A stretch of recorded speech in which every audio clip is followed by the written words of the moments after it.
Howdy, everybody.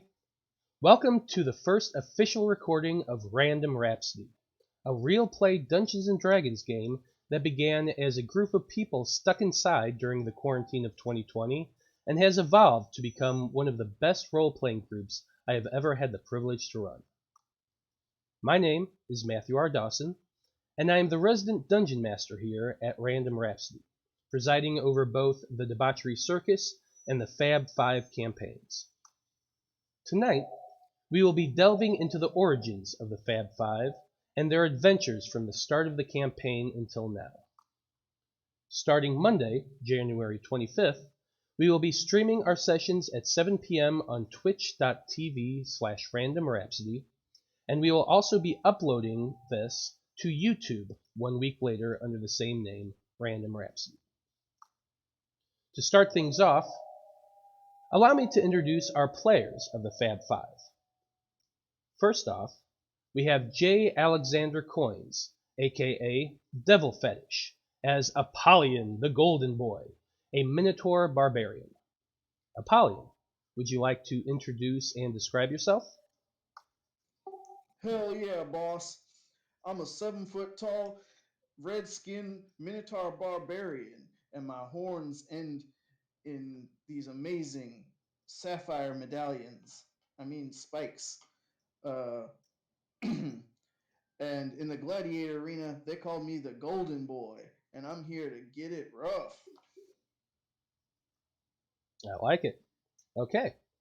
Next off, we have Joe Trotter, aka Hellhound, as Blood from a Stone, a Tabaxi rogue. Blood, would you like to introduce and describe yourself, please? I am Blood from the Stone. I am a 6'3" all black tabaxi. Typically, you will not find all black tabaxi, so I guess I am a bit of an anomaly. I grew up in the Margarden Federation, which, if you know anything about our world, it is just a desolate piece of shit desert. Not much to do out in the desert either, except get eaten by wild creatures. So I spent many of my youthful years going out on expeditions to find information about the origins of my people. And on one such expedition, I got drunk, screwed up, and my brother got killed. Bit of a shameful past that I have going on there, and I had to go on the run for a few years. I've not always been a murderous rogue, but you have to do what you have to do when you're on the run. It was shortly after that I ran into a golden boy, and my life is now turned for the better. Indeed it has. Next off, we have Kyle Thomas, aka Jedi Slayer, as Liam O'Shea, a human monk.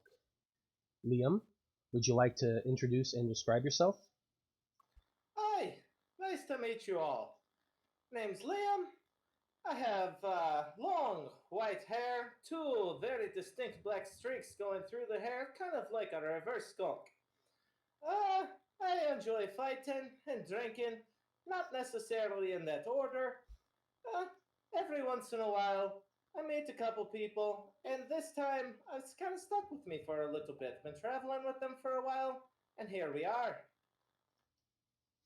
Here we are indeed. Okay. Next off, we have Jeremy Mangelo, aka Cloak, as Necthros Veil, a half-drow necromancer.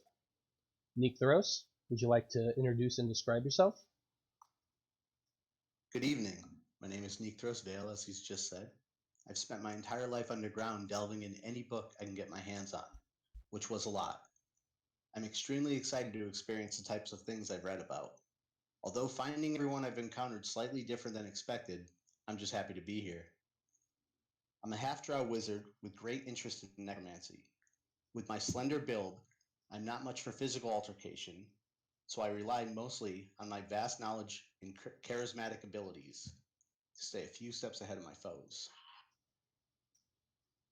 Indeed he has. And last but not least, we have Alyssa Egan, aka Serenity, with 3s and 1s for the vowels. And she is playing Eloise Brightcrystal, a dragonborn druid. Eloise, would you like to introduce and describe yourself?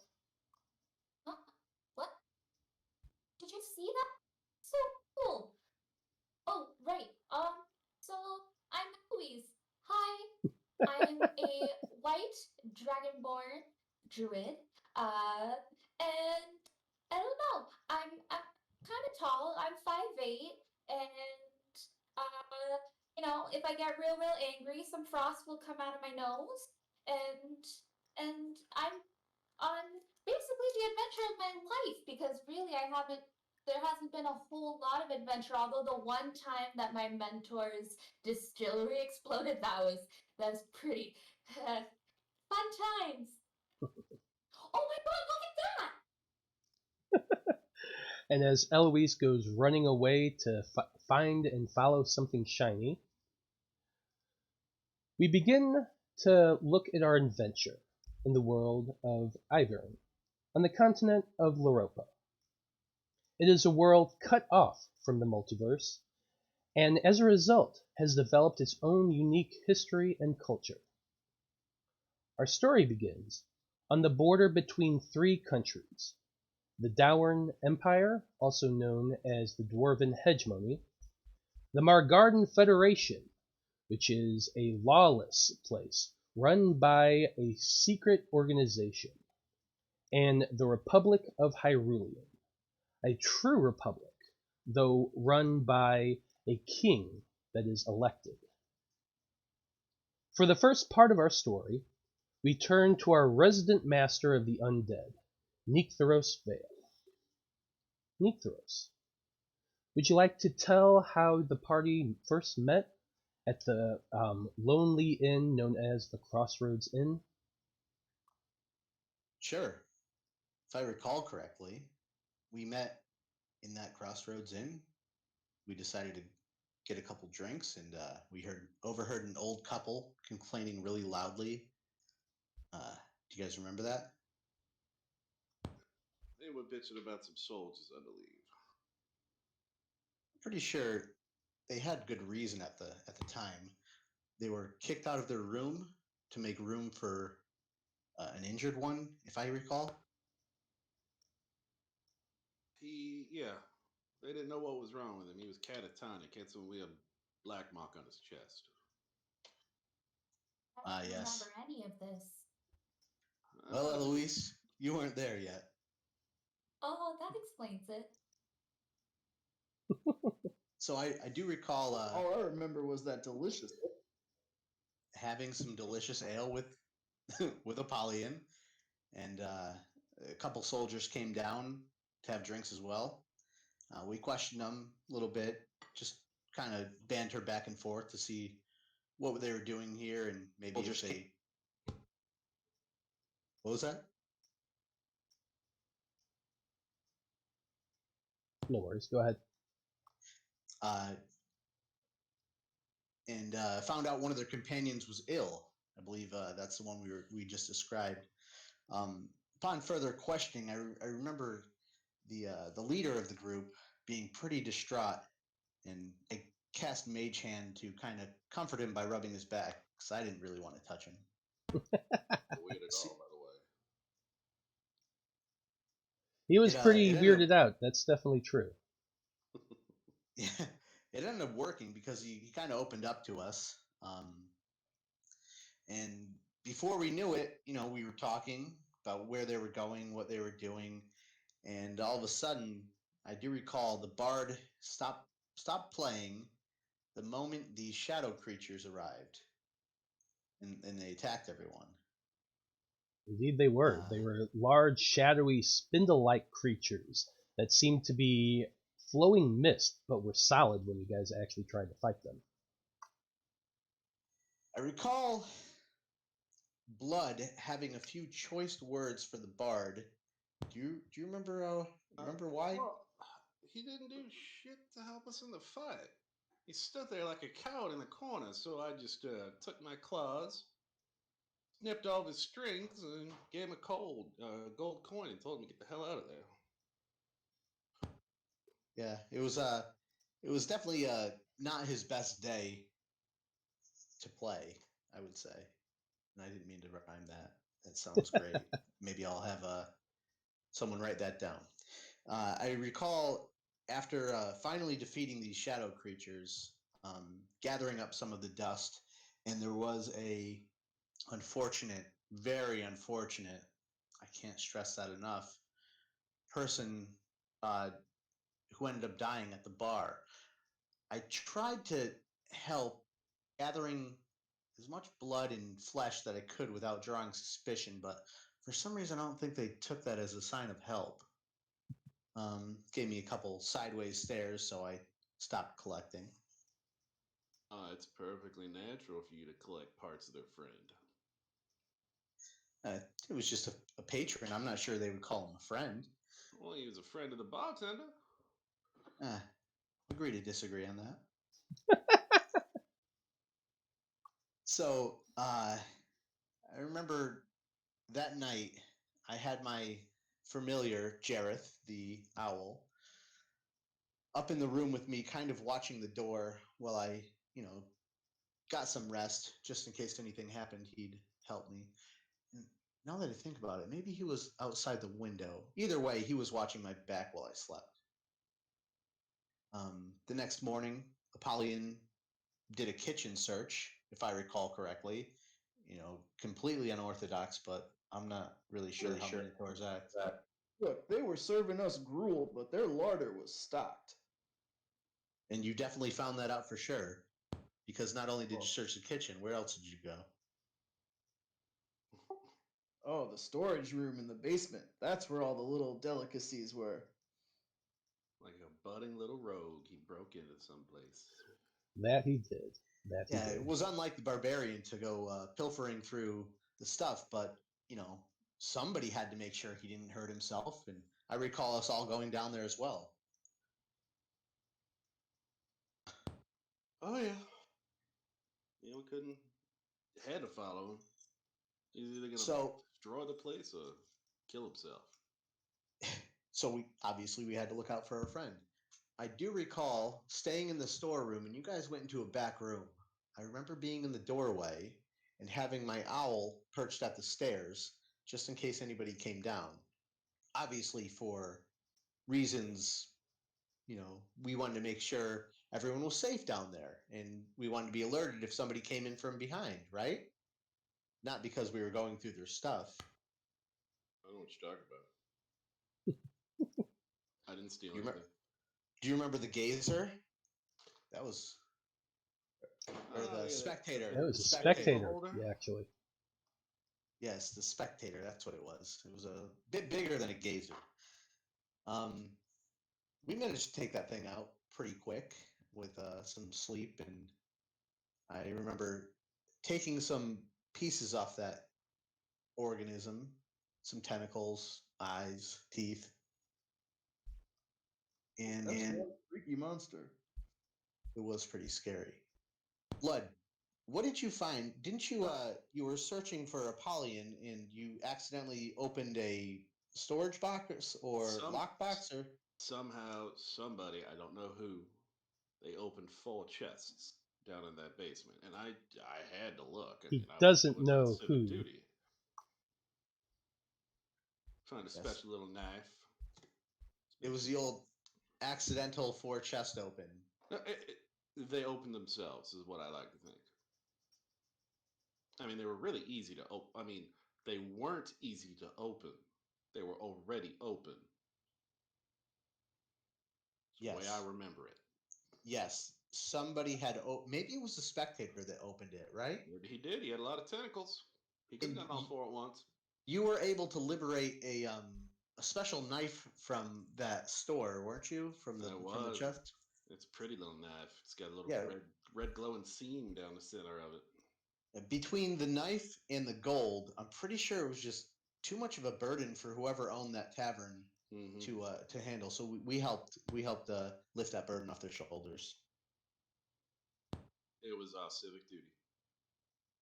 And I also recall Jareth letting me know that the guards were upstairs at the top of the stairs calling down to us. And I remember they asked me something. I don't exactly remember what, but I persuaded them enough to believe whatever we said, and they didn't come down and search for us with us. Oh, you guys were bluffing hardcore then. Oh yeah. And after all that happened, I recall we went upstairs to meet back with the guards. We found that the soldier that was ill from the night before was unresponsive and sickly looking, but otherwise healthy. I did do a detect magic on him and saw a small magical aura on coming from, I believe, his chest area. Was it chest or stomach? Chest area. Yeah. And the chef's knife that Blood had liberated was also glowing. But we did not investigate any further, and we managed to befriend the guards enough to let them, they asked us if we'd be willing to go with them to their next location, and I believe, we agreed on a small price to, add some extra guard to the caravan, and that was the first time we met. Indeed it was. Well done, Necthros. I believe Apollyon was going to be going next. So Apollyon, tell us about your time traveling to Weston and going through Weston. Yep, after we left that inn, we hit the road, got ourselves a wagon and some horses, and escorted these soldiers and their sick buddy to the town of Weston. As we traveled on the road, we ran into some more scary creatures. I believe it's called a wraith, some kind of scary ghost. And we uncovered the grave with Mr. Vale, trying to look for some more friends, I believe. Excuse me. I thought they were memorials. I did not hear anything about a grave. You said grave. They were memorials, and I thought maybe there was something buried under the memorials that would be of value to us. I had no idea there would be bodies under there. Sure, right. Well, all I know is Grandma and Grandpa had a couple of shiny gold rings, and I done snatched those up.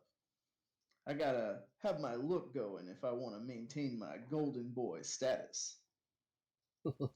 But once we got past all of that silliness, we made it to the town. But something was wrong. It was on fire. This town was getting sieged by an army, and we had no idea why. So we had to stealth our way in. We I'm approached. offended. You never even mentioned meeting me. Oh, that's right. We met Liam on the road outside of Weston. He was just walking along the side of the road, whistling, not a care in the world. The most interesting part of the story you just skip. How dare you? At first glance, drunk on the side of the road is very forgettable. He wasn't drunk. He was faking. Even more forgettable. But Once hey, we learned our new friend Liam had some nice fighting moves, we told him he can go ahead and join our party. Besides, he said he needed to go to Weston to look for his master or something like that. I think it was more of a contact. He was delivering an object. Oh, all right. Once we got to this town and it was on fire, we figured out that it had been sieged. It was in the middle of being sieged by an army. So we told the soldiers to hide their sick buddy in a house, and we went to explore the city. We ran into some kobolds and some screaming townsfolk. We ended up rescuing the townsfolk, defeating a few kobolds, and a couple robed cultists, or so we figured. Once we were able to carve our way through the path of burning buildings and carnage on the streets, we found our way to the central keep in this town and banged on that door to let us in. They let us in, and we made sure that that family we found was safe.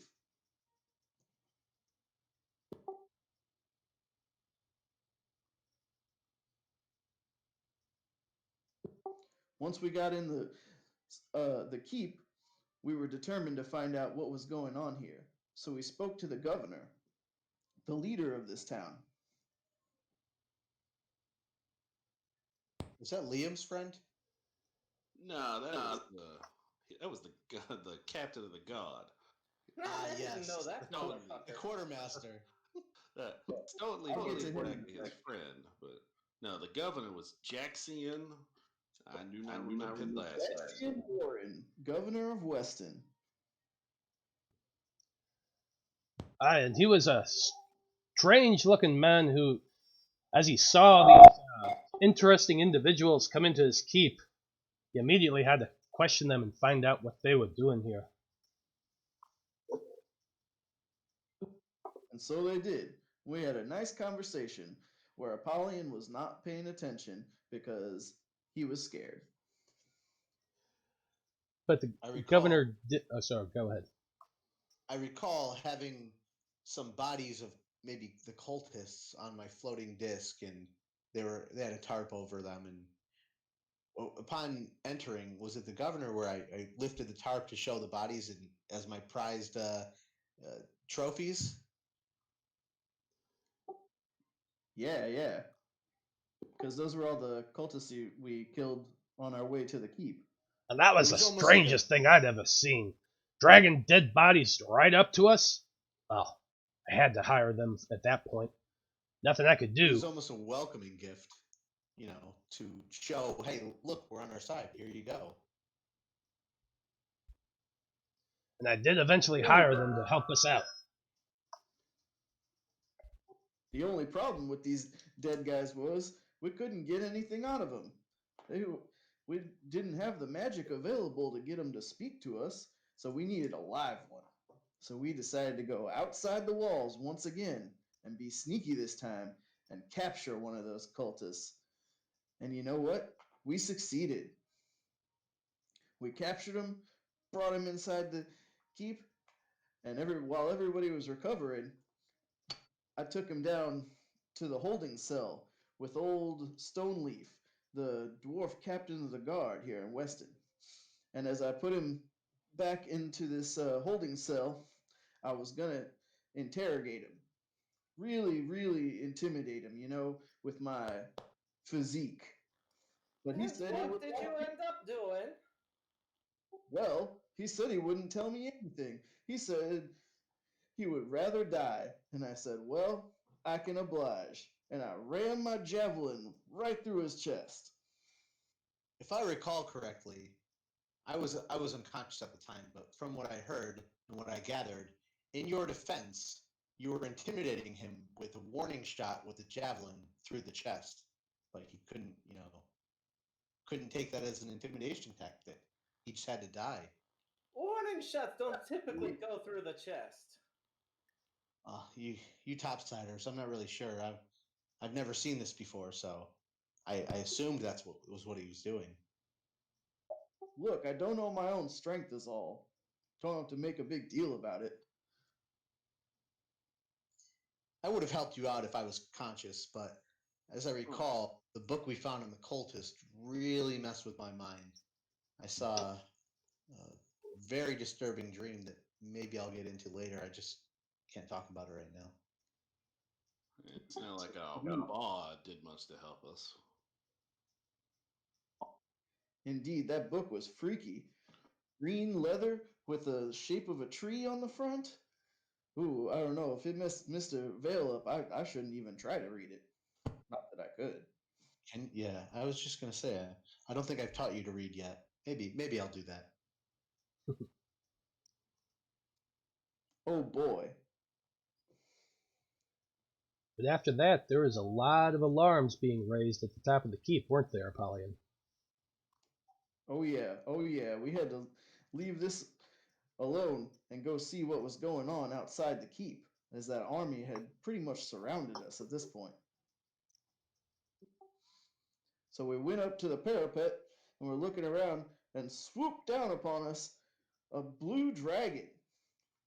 We had no idea. We thought that there was a possibility there was a dragon lighting fire to this town, but now we laid our eyes on it. And so, as it swooped down close to the top, I threw my mighty javelin and hit a critical hit on this blue dragon, right between his scales.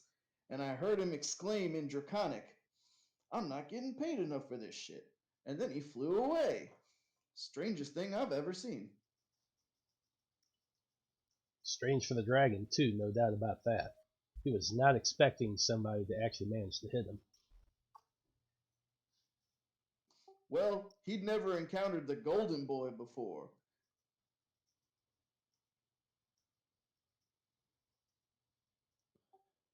But about that time, after the dragon had left, we received word from one of the soldiers that their mill had been lit on fire right down the ways from the keep, and that's where all their grain was stored. So it was very important.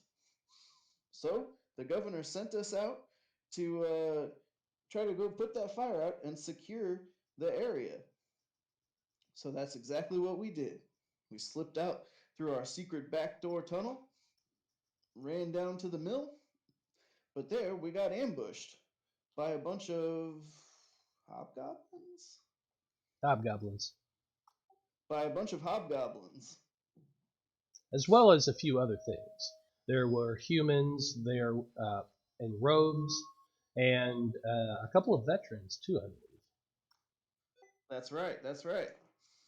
Yeah, all manner of beings from the other side, clearly from the army that was surrounding us right now. They had set a trap.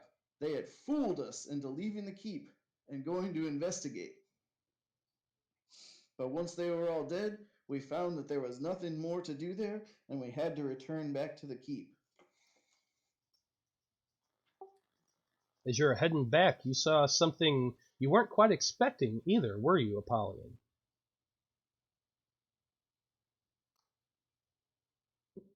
Oh my, no. At that point, the keep was under siege, directly coming into attack, with two giant ogres bashing at the door to the keep.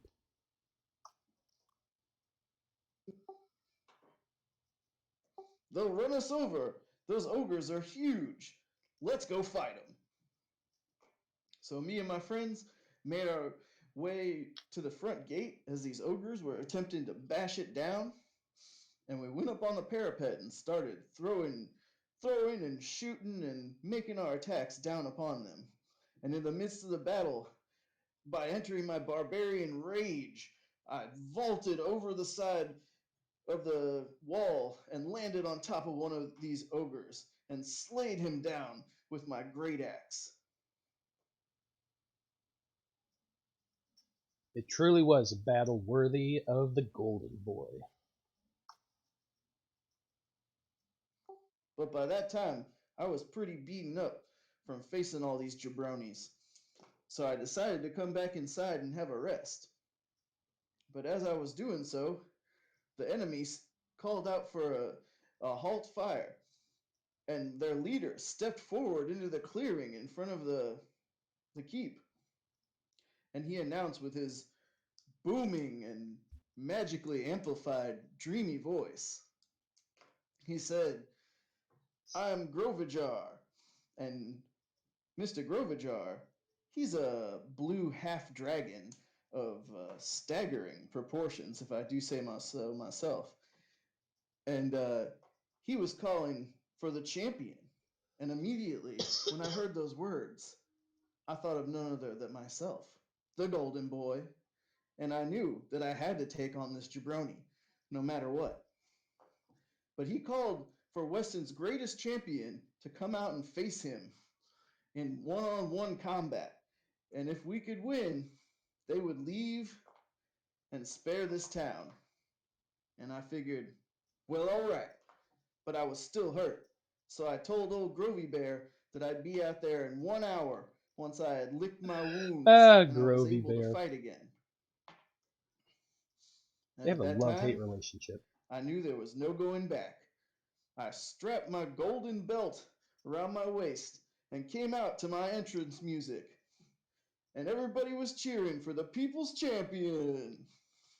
Ah! Yay! Hey, tell him what happened next. Oh man. Well, as I fought Grovajar, it was an epic battle. Back and forth. But he had the edge over me, his magnificent golden magical sword. And so, hit after hit I took, he pushed me back against the ropes, and eventually I could try no more. He knocked me out, and it was a horrible defeat. Took my golden belt and put it alongside his as a double champion, yet to be defeated. And as I was becoming unconscious, I watched him walk away, and he blew me a little kiss and said, "We will meet again." And indeed they did, but not for a little while. Don't quite remember the blowing of the kiss. I think you made that part up. I think maybe he just wiped his boots on you and kind of left you in the dirt. Stole your Oh belt no, and walked don't away. talk about my Groovy Bear like that. We shared something special. I think we all remember what we wish to remember. Well, It's all right, buddy. after that, Apollyon was brought back into the keep, and his wounds were tended to, while the rest of the group worked on figuring out what to do next. They watched the army eventually retreat, having found the item that they were looking for. Eventually morning came, and the group looked to see what was left of the town of Weston. Blood from a stone. Tell us about that day. So we just saw the Golden Boy get his ass kicked pretty thoroughly. There was no kisses that I remember. But as he lay bloody and beaten inside the keep, Mr. Liam and I believe Mr. Veil accompanied us. We decided to check the town for stragglers, make sure nobody else was hiding in a house, something, things like that. It was kind of boring. There was I nobody simply left. had a package to deliver. Well, yeah, but we were checking on the houses as well, and we did take that by the inn, or was it, I believe, a bar of some kind. Ton of dead people laying outside. So something happened here. We have no idea what, but somebody got their asses kicked, and it was not the townspeople. I have a general idea, but that's for later. Tons of dead cultists. Tons. It was actually quite impressive. But Mr. Liam went in A the fair few, back anyway. to talk to a waiter or a barmaid or something. I decided Let's not just to. call him a contact. Yeah, I'm very rogue-like. Usually I would snuck back there and figured out what the fuck was going on, but I don't know this guy too much. I'm still not iffy about. Still kind of iffy about him at the time, and I just let him do his thing. I wasn't gonna really make an issue of it at that time. So we returned to the governor, tell him it seemed like his town was in ship shape. Uh, and he actually asked us for a little bit of a favor, bit of a job too. Wasn't going to pay us anything because he didn't have anything because the army took it all. But he asked us if we would follow that army and do a little reconnaissance for him, get their numbers, direction, kind of see exactly what they would be facing because he thought he was going to go to the Dwarven King, beg for help, and they were going to come clean up his mess. Never been my experience that that actually works, but he was going to give us this, what was it, silver spear? Family heirloom? Aye? That we actually ended up losing almost immediately. But that is another story we'll get to. We set out once the Golden Boy was back in one piece. He spent pretty much the entire day nursing his wounds, crying, Oh, begging yeah. people to feed him was- grapes, it was fanning fucking him with pathetic, palm fronds, the whole 9 yards. It was difficult to see such a big man laid low. He cried like a little baby. I wasn't going to go that far, but yes.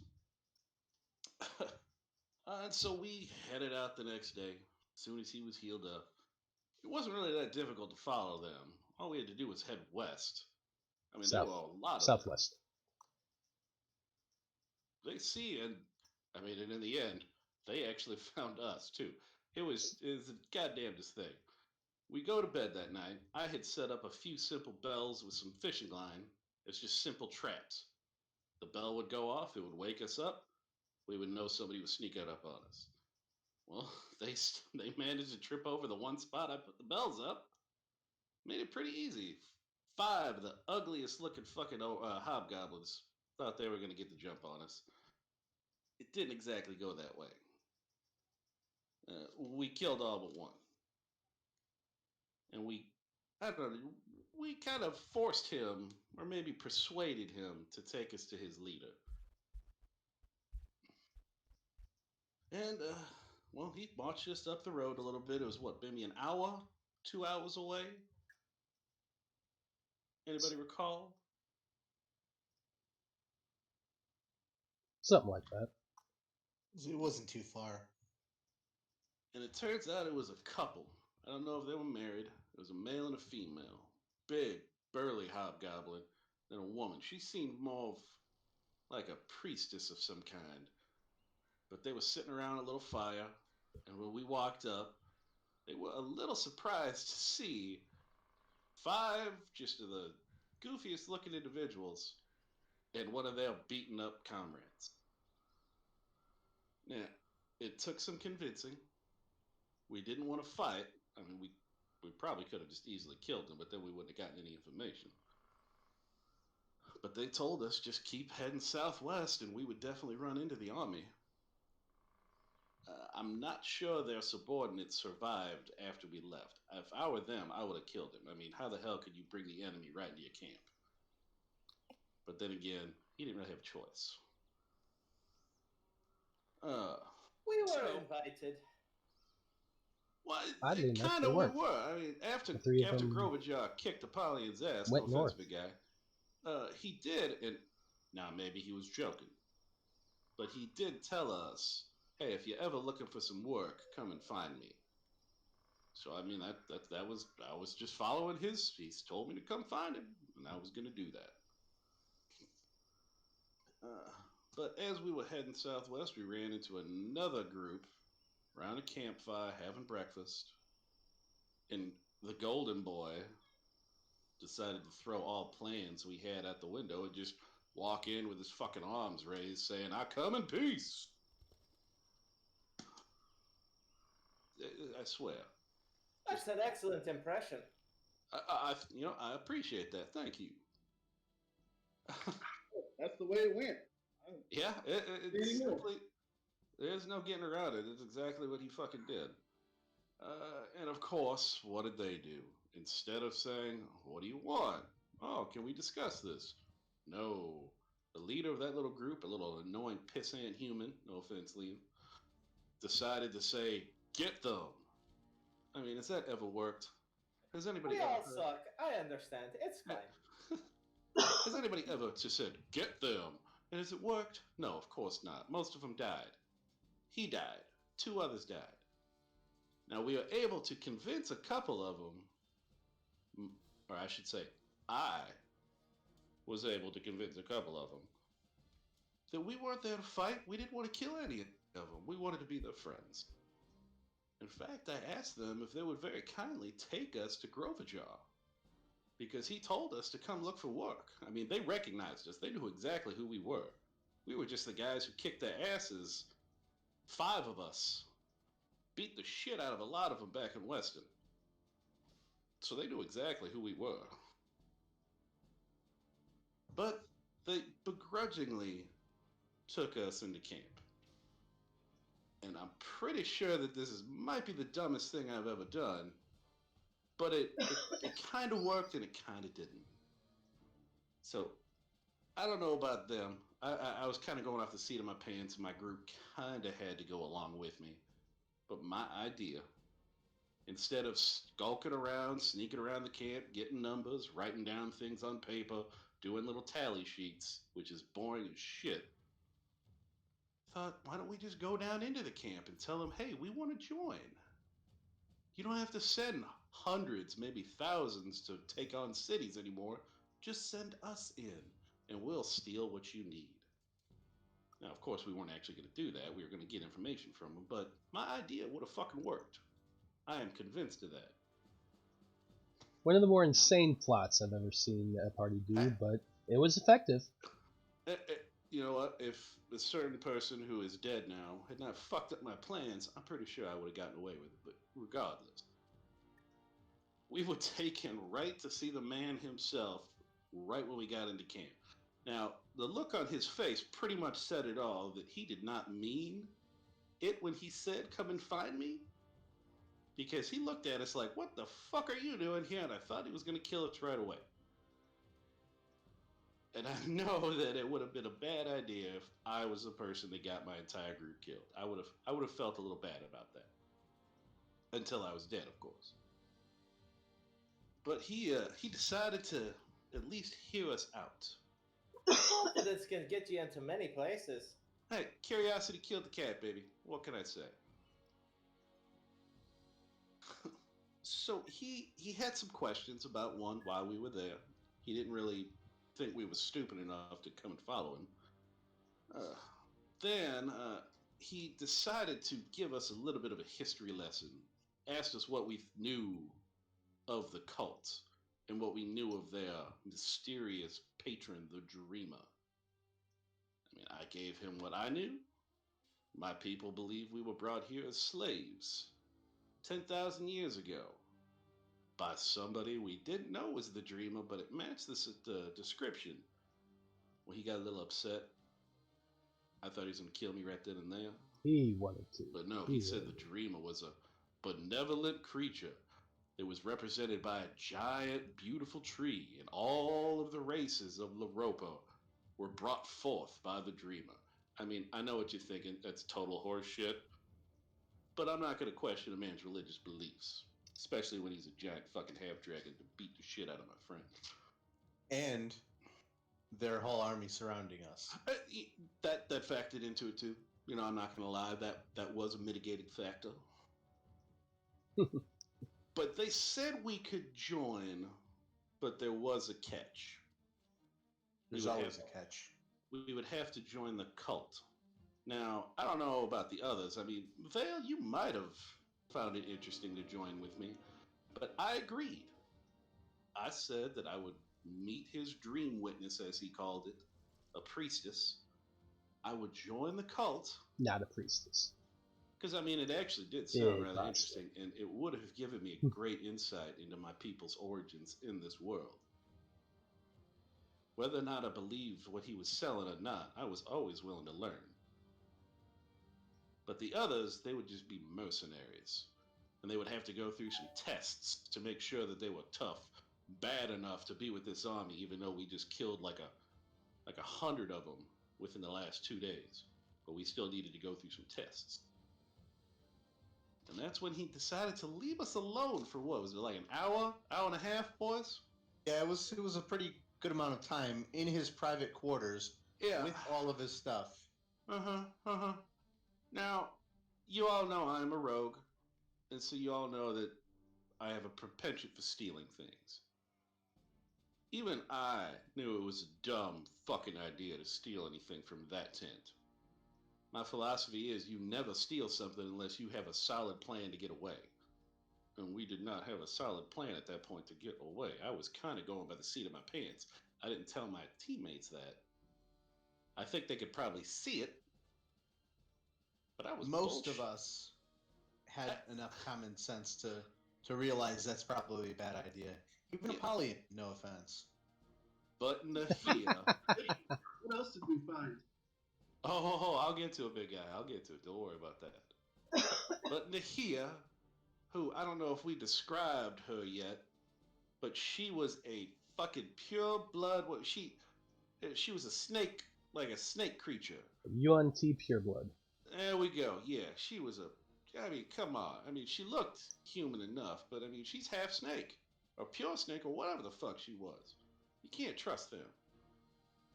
Not to mention she was a bard, so bards are always kind of. I mean, you heard about what I did to that one that wouldn't Says help the us in the rogue. fight. I mean, they're just tricky creatures.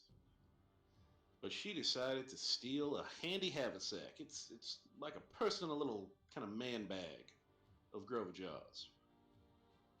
And well, I'll be damned if inside of it didn't have a lot of personal information, a lot of stuff that we have used since then. But Including it a also sick-ass hand crossbow. it had some things in it that he probably didn't want anybody knowing about. Number one was a giant black stone cock. The onyx rod is vibrating. Well, I mean, you could call it whatever you want. It was a big ass, I mean, this thing was a hammer. Marital aid. If you will. I ain't never been married, so I guess maybe I didn't know the term. But I don't know if his men knew these personal things about him. And then he also had a book of. Now this was actually kind of impressive. I'll admit.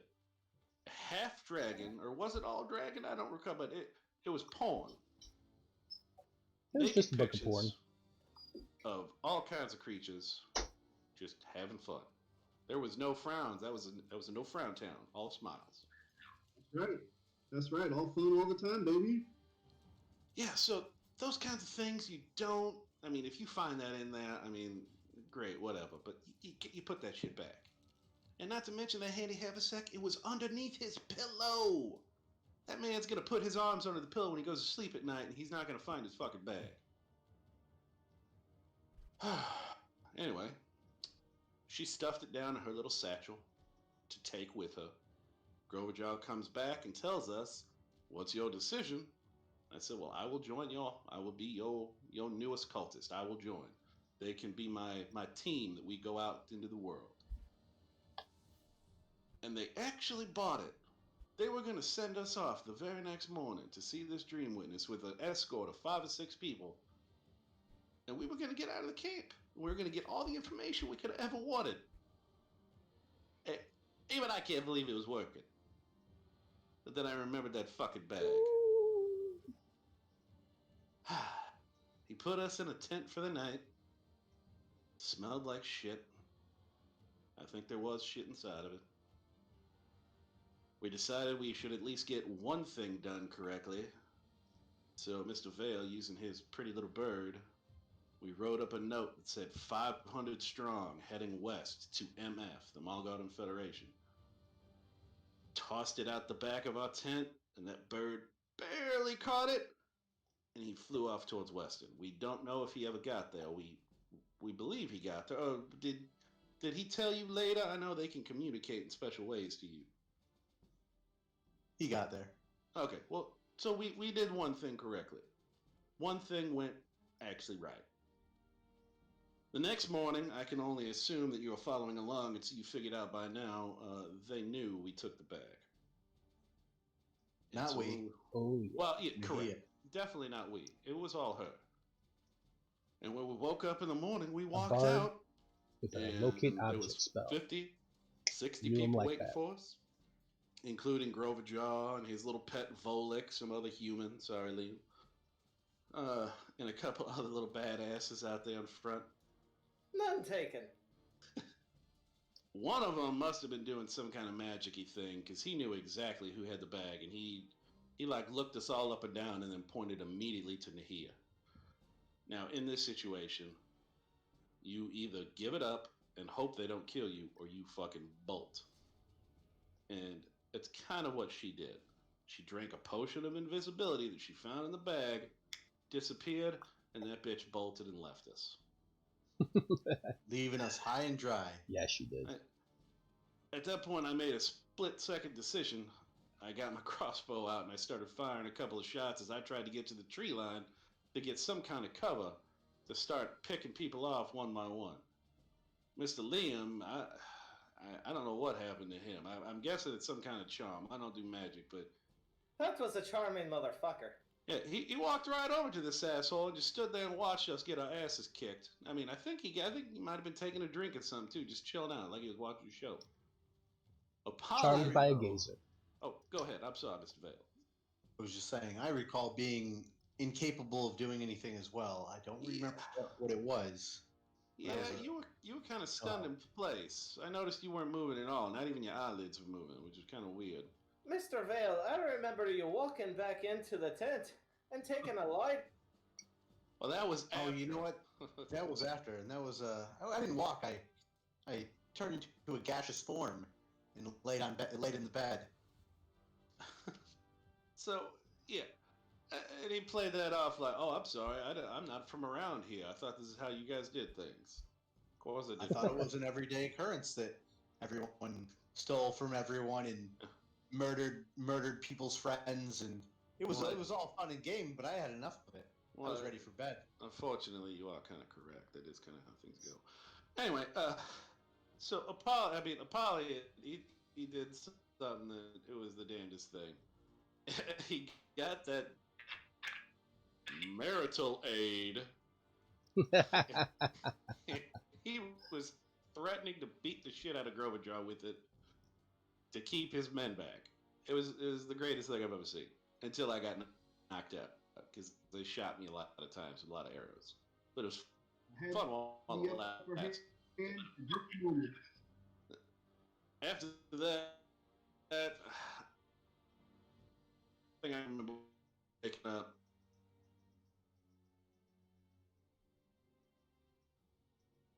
So my plan did not go like it should have, but it would have worked if that bitch had not taken that bag.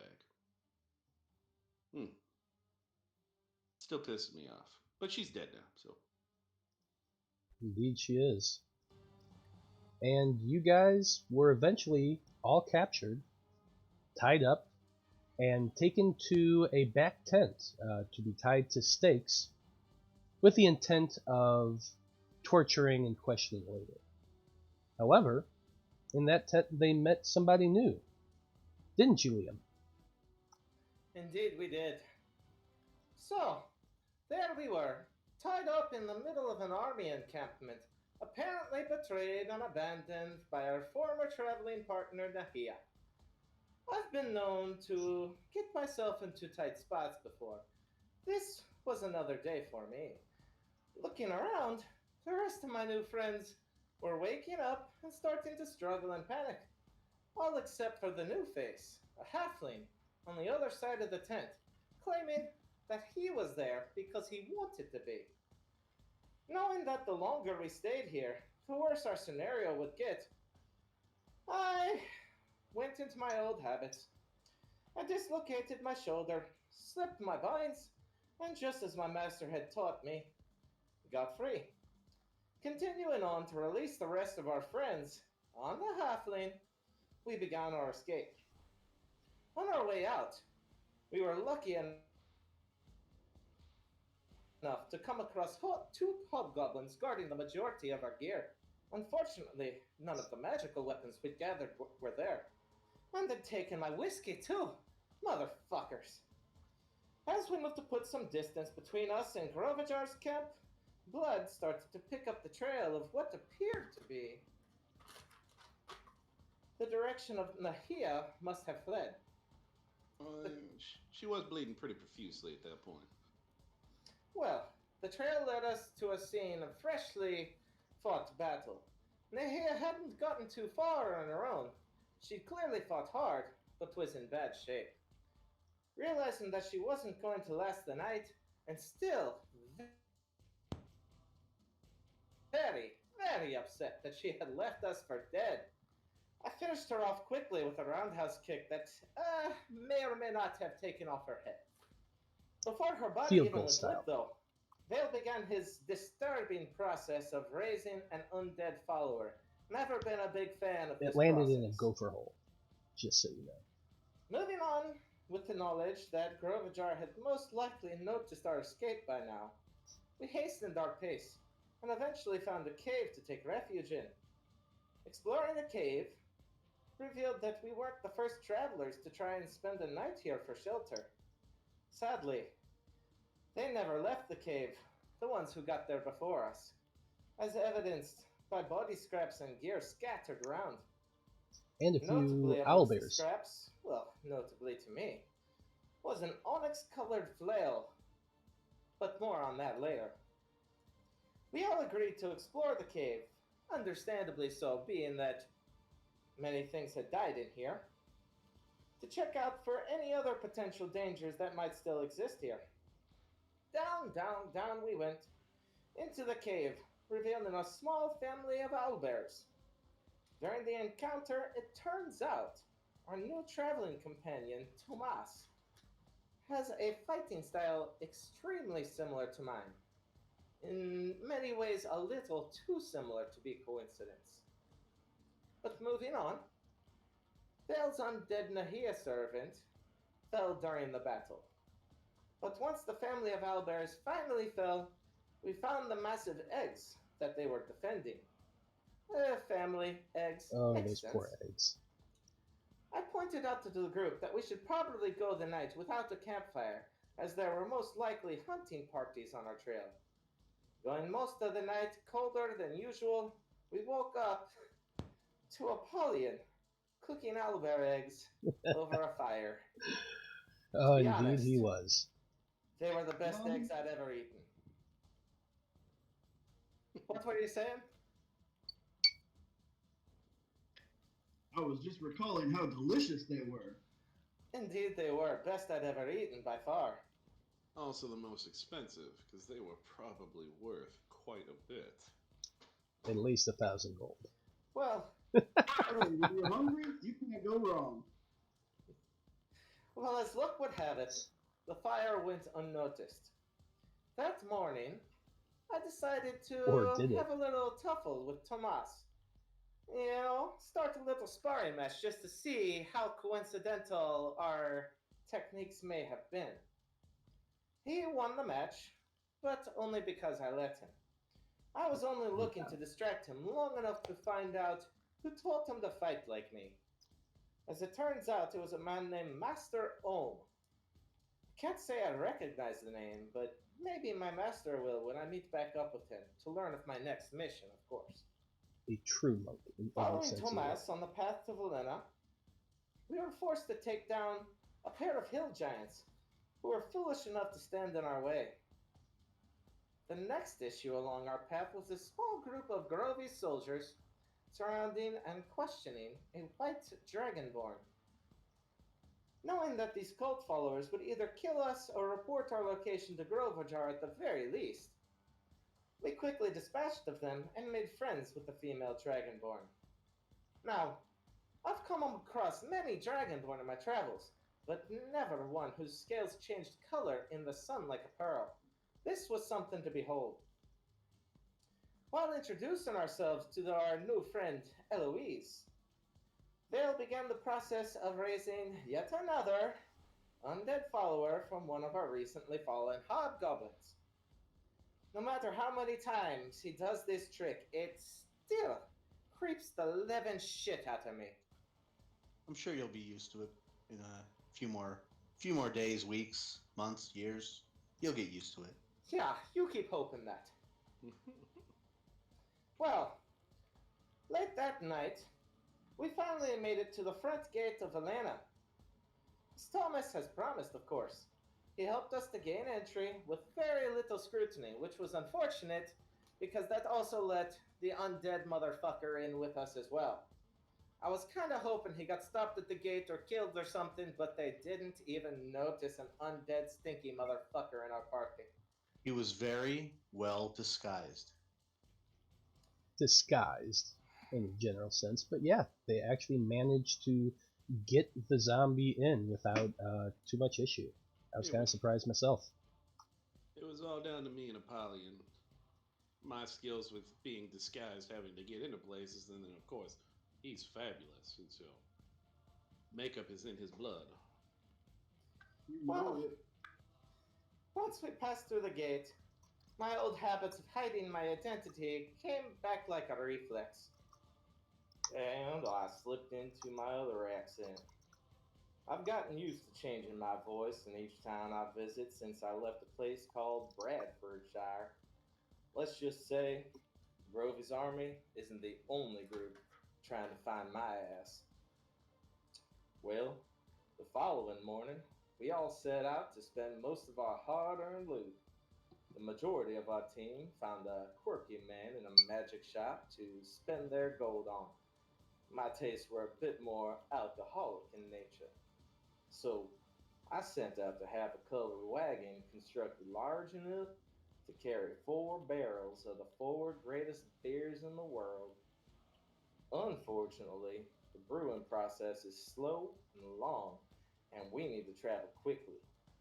In short, I had to hire a few mercenaries named Tommy and Jareth, who constantly argued in order to transport my brews, the most amazing brews in all the land, during the fermentation process back up to Weston, which I assume we'll head back towards, and eventually, by the time I met back up with my group, Eloise was plastering magic shop posters everywhere. Indeed, she was.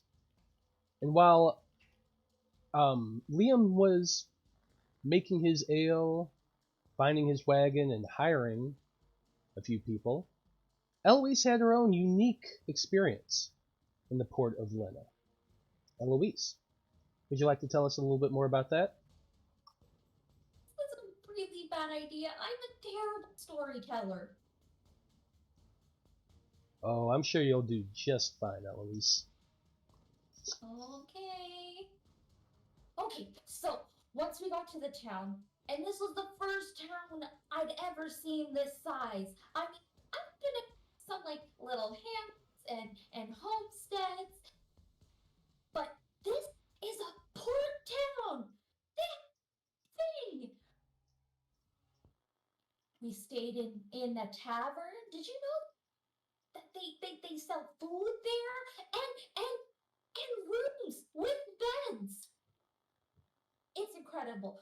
The next day, we did end up going to try and find um, Mitchell and his, what was it? Something Mitchell's Mitchell the Marvelous magnificent. Mercantiles or something along those lines. Anyways, I decided to wait because all of the boys were buying and haggling and doing things, and it's not really sure how money works. I mean, Mitchell's marvelous I mercantile. understand. I get trade. You know, you have a good and you trade it for another good, and never happy. What's the point of trading little bits of metal that nobody seems to want to keep?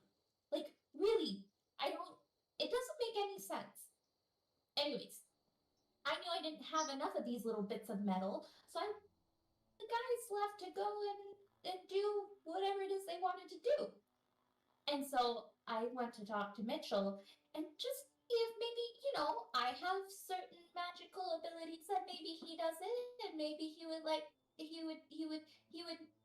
my assistance on something, and maybe then I could get some bracers that would make me a little less squishy. And he had this contract. I'm not really sure what it said. I yeah, it. I mean, it was written in plain common, but like the words didn't make sense. I don't know. Anyways, I signed it and I got my bracers and I paid 500 gold pieces for it. And then I went back out to try and catch up with everybody because I think we were going to go and meet up with people at the erudite conclave because I think Tomas had told us to meet him there. Anyways, we met back up outside of the conclave and we went in, and I wasn't really paying much attention while everyone was talking. I was a little more focused on trying to make sure that I didn't knock anything over. You know, being like the only dragonborn with a tail makes things makes things a little complicated. To be fair, Tomas described this place as a library, It was more like a castle filled with books. Uh-huh. It was And they were heaven. everywhere. There were just piles of them everywhere. Do you know it is to not knock something over when you have this appendage that you have control of? Anyways, so I got a tale when we too. finally what? It's I, funny. I got a tale. I get it. I mean, Yeah, but you mine, seem to be able mine. to control yours. Well, mine's also it's kind of soft. Yours is it's a fucking dragon's tail. I mean, come on, let's be honest. I mean, you can't curl yours up around you like I can with mine. No. And I don't know if I would want to. This thing is strong. It would probably squish the breath right out of me. Anyways, when I finally made it safe, sat on a chair at a table, so I knew I wasn't going to knock anything over. At that point, they were talking about wanting to get something from the Druid Grove I was trying to get to. My mentor had told me so much about it and all about how they make the most amazing mead because they farm it from these giant bees, and it's just incredible. And they have this giant stone statue with a life that's great engraved into it, and it's just supposed to be the most beautiful thing. And I was so excited because I met my new friend were gonna get to see it with me. But they kept talking about wanting to take something from them, and that didn't sound right to me. But Tomas explained that it was more just to find out if they had it and if they'd be willing to trade for it. And I said, okay, well, that's a conversation that can be had. So then they had us sign another contract. My first day seeing what a contract was, and I got just two of them. How exciting is that? Anyways, so then, I signed mine when they offered me endless booze. and then I think everyone kind of split up once we left the library, the conclave, because I think Liam went to go something about booze, and I went to go to see if there was an apothecary nearby who would let me rent out their stuff so that I could try and make some healing potions for everyone, because we tend to get hit a lot. Ain't that the truth? Oh, and I was also, because you see, when Mitchell made this deal with me, he gave me this bag of flyers and this tub of paste, and he wanted me to paste his flyers everywhere. So of course I was pasting them everywhere I could, especially in the tavern, because people who come through there. So I was just pasting away, and then we had some really good food, and then we went to bed. And when we got up the next morning, we met this new person that the conclave, I guess, sent to help us to go to the druids with.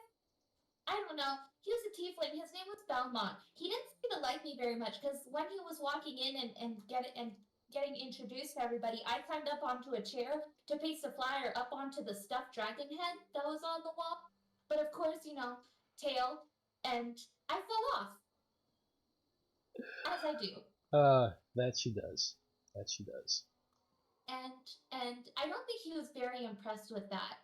So while they were all chit-chatting, I went over to the window and I decided maybe it would be less dangerous to me if instead of continuing to try and paste these flyers in interesting places, because they're very colorful, so they could get people's attention so easily. I to skywrite Mitchell's logo into the clouds so that the whole port could see it.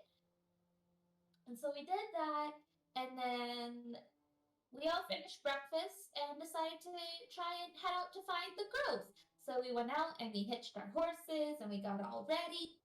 And then Belmont was leading us because he had a map, and he took us to a river.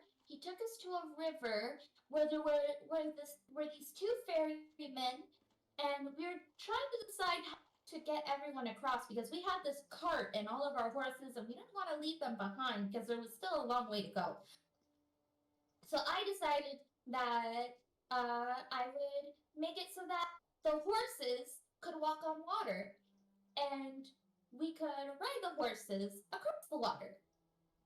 And so we did that, but then halfway across, we all got attacked by these giant crocodiles. I tried to tell them that, we weren't good eating and that, we just wanted to be. But I think they were just really, really hungry because they kept attacking the boat. Although the boat only had the cart and the two ferrymen in it, so really that was not very like the wisest decision for them to make. Anyways, we fought them, we killed them. Belmont got flung off his horse and was starting to drown because he couldn't swim beforehand. That would have been no, because then I couldn't make sure that he could walk on water too. Anyways, I had to go and scoop him up and drag him to shore. And then after that, I had my guiding hand guide us to the Druid's Grove because I wasn't sure in what state Belmont would be in. I didn't know if he would be able to really focus enough to be able to keep track of the map. I up a little bit too, being a little bit more. This was the point he started liking Eloise a little bit more too. Well, I should hope so. Jeepers. Anyways, so from then we traveled and traveled and traveled. I pasted flyers on random trees because it's a little bit of color. I thought the birds would like something colorful to look at. We camped out for the night. Nothing exciting happened. We got up the next morning. We kept tracking. I kept using my guiding hand, and then we got to this mountain, and we took the horses as far as we could, but at one point the road just got too rough, and so we left the cart and horses, and we kept climbing up and following my guiding hand. And then we got to this entrance, this entrance to a cavern, but then we got attacked by these dryads. But something was really off about these dryads. Like they seemed to have, I don't know, they had vines sprouting out of them, and they were like a weird color, and it's really not normal. But we defeated them, and it was okay. And then we went into the cavern, and then, oh my gosh, there were so many mean locks. And we tried to avoid them, but the way that it was going, we really weren't going to be able to avoid them, especially if we were going to follow the path. And so then Vale, for some reason, walked his zombies right off the cliff. There was a reason for it. Well, I don't know what it is. All I know for a fact that falling off a cliff is not a good time, and you just set those zombies right off. Would you rather the zombie turn on you in your sleep? No. So I did everyone a favor. As I said, disturbing. Alright, if you say so. Anyways, so we defeated the mean locks, and we kept going about our way, and I found some druidic runes on the walls that kept leading us. So after we defeated the mean locks, we got to this grove where I'm pretty sure is where they were farming the giant bees, but a lot of the little houses had been destroyed, and there was and the bees showed up, but they were a weird color too, and they seemed real off. They didn't look well at all, like almost like they were poisoned or something. It was really I was starting to worry because the conclave told us that there had been rumors of a dragon seen in the area, and we still It was a dragon. And we're in the grove where they farm the honey from the giant bees, and we haven't seen anyone. And I'm starting to freak out a little bit, but you know what? Maybe hiding because if there's something wrong with the bees and they're not friendly anymore, maybe they're just hiding from them. So we defeated the bee, but Belmont didn't. Belmont didn't make it through this one. Unfortunately, he didn't. Belmont had been swarmed by two of those bees and got pierced by both of them, dropping him. Okay. It was a shame. Yeah, Okay, it was but a shame. but he didn't help much. When we fought the crocodiles, he didn't help. He fell in the water and started drowning. When we fought the giant, he didn't really help. I think he may have shot a single arrow. And then when we fought the Memox, he didn't even try to help. And then he finally decides to help, and then, doesn't tell us that he got anyways. Well, in his defense, he couldn't walk on water. So He had when told he me got he couldn't knocked, swim. I would well, have that's given not the him the point. ability to Right. walk on water. Yeah, but then one of us or one of our horses wouldn't have been able to do it. It's that. So, Well, I've ridden a horse instead of walking. Besides, I can swim. Communication really goes a long way when you're traveling in a group. Just saying. well, he didn't trust us yet. Oh, And it was also a gee, much we're swifter going to go river across a than body he of was water that expecting. I'll drown if I fall because I can't swim. Maybe telling people who'll be able to look out for is a good idea. Anyways, it's beside the point. He's dead now. Yeah, We defeated the bees. We slept for the night, and then we went to the center island to investigate because the giant stone statue should have been there, but it was destroyed, and there were black marks and marks that were really too large to be any sort of weapon, and I'm starting to freak out a little bit because I'm really starting to get worried. There was something weird about the stone. There was something weird. There was a hole, I think. I don't know. It was smashed inward, and you found a space in the center where an object had once been. I didn't find that. I was too busy freaking out. That's true. Yep. So we decided to keep going because of course you keep going. Because what if the druids are in trouble? Clearly, the sign that they're in trouble. So we go and save them because the druids are in trouble. So we keep going. To be fair, I told her they were all dead. No, they're just in trouble, and it was gonna be okay. And we were gonna get there, and we were gonna help them, and it was gonna be okay. Druids are powerful, okay? You can't just snap your fingers and have them just defeated. No, they were gonna be okay. So we kept going, and we got to another cavern, and they weren't okay. And what did you find instead? Found some zombies. Zombies that had indeed. vines growing out of them, and they were poison and secret stuff.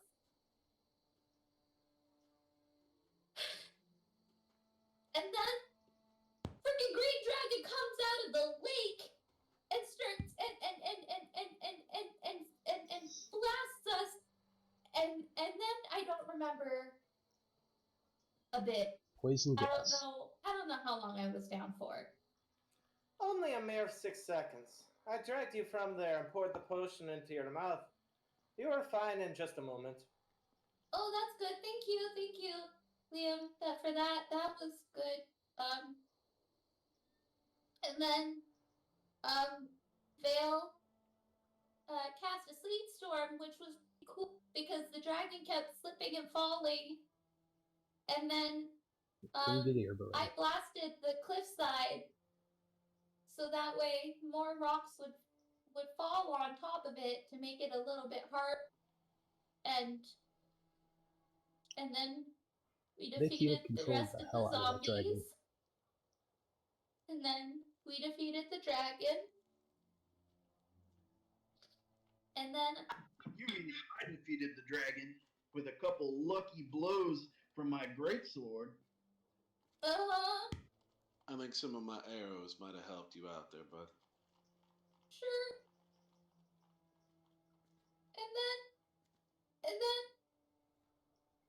And then I put all the druids together and I laid them down together in the little house. And The then zombies I were the went over druids. to the dragon and started harvesting its parts because, you know, the conclave contract said that as long as we bring back heads, we get paid bonuses for every head of every creature we bring back. So I think a dragon head would get us a nice big bonus, right? That would be good. And then things get fuzzy. I don't know. I think I turned into a crab and collected dragon scales from the bottom of the lake. Yes, she did. And then the boys found a bunch of things, and I told them about some stairs. A massive hoard. And all of the wealth of the entire druid grove. well, then we collected those things. There was something that Vale couldn't look at, which was weird because it just looked like a stick. So I could look at it, but I couldn't focus on it, and every time I tried to reveal its true nature, my eyes were diverted in a different direction. Pretty sure it's what Grovy Bear. I apologize. He's got a proper name. Right. Pretty sure that's what he's looking for. Pretty sure that's what the conclave's looking for too. Well, they Hey. are looking for it because he's looking for it. That's what they took from us back in Valena. I hope it's not what the Great Dragon was for. Because that seems awful to kill a whole bunch of people just for a stick. It's a magical item of some kind. Well, it's actually not magical, really, but it is magical. I don't get it. It's weird. He's a dragon. What do you expect? These items are called dream roots. And then They are the Blood petrified remains of and the great Apollyon dreaming came tree, back and said that the there portal were to fires another realm. on the mountainside. So we decided we thought that it would probably be best if we got out of there pretty quick since we had the thing that everyone seems to be looking. So then we left. But at the entrance of the cavern again, there were people there. There was hobgoblins and drakes. And next thing we know, we're fighting them. So we fought them.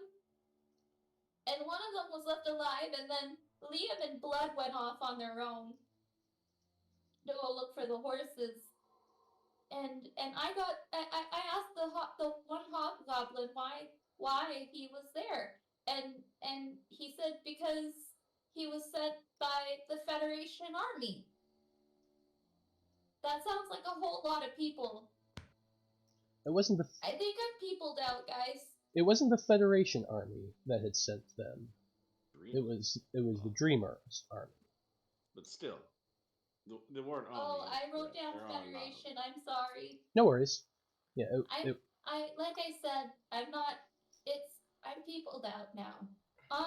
So I ran off to go and tell Liam and Blood to warn them that there's an army nearby. Not just a couple of fires, but a whole army. But then on the way down I tripped and fell.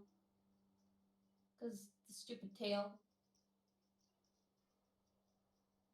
And what then happened? there were more people by our horses. And we had to fight them. And I think Blood knew one of them. Well, she definitely looked familiar when I found a dead body. Liam almost died again. You don't have to put the man on blast like that. I didn't recognize anything because I can't see in the dark like everybody else. Well, it's kind of your fault for being a human. I am sorry. I had to say. He was just born. You can't really decide what you're born as. If I could, I wouldn't have been born with this godforsaken tail. None taken. Indeed they did. And that came to the conclusion of the last episode. We'll be picking up again soon. Next Monday, in fact. And every Monday thereafter on the Random Rhapsody streaming network. And also on YouTube. What they don't know, but what you guys know, is that this army searching for the roots always intended on going and harvesting and finding the roots. They happened to beat them there, but who knows what will happen next. Tune in next Monday at 7 p.m. Central Time to see what happens next and to follow the continuing adventures of the Fab Five. Thank you for watching this evening, and I hope you enjoyed our Session 0 to describe what happened from Level 1 to Level 6 of the Fab Five's adventures. For everyone in the Fab Five, Jeremy Mangelo, J. Alexander Koines, Joe Trotter, Kyle Thomas, and Alyssa Egan, I am Matthew R. Dawson, and I hope to see you again next time as we delve into the continuing adventures of the Fab Five. Have a good night, everybody, and we'll see you next week.